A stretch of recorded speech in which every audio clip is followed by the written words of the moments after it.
به هیچ عنوان من به عنوان یک مسئول و طلبه خدمتگزار در دولت نمیتونم این قبول بکنم که من مسئولیت داشته باشم و ببینم افرادی در مسائل اولیه زندگی موندن، در مسائل اولیه زندگی خودشون و بچه‌هاشون موندن. این از کشور برمیاد.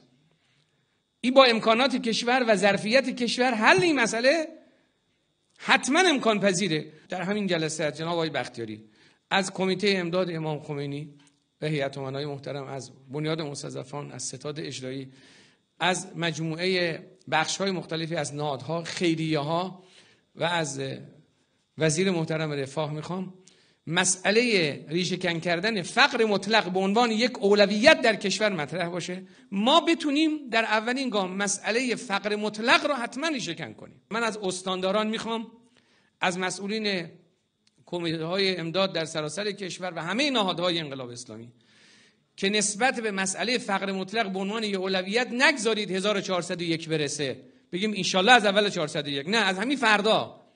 مسئله ریشه‌کن کردن فقر مطلقی که از وظایف جدی همه ماست، هم وظیفه بنده است، هم دوستانی که در این رابطه میتونن فعالیت بکنن، انشالله طراحی‌هایی داشته باشن که ما بتونیم بگیم امروز ما فقر مطلق نداریم.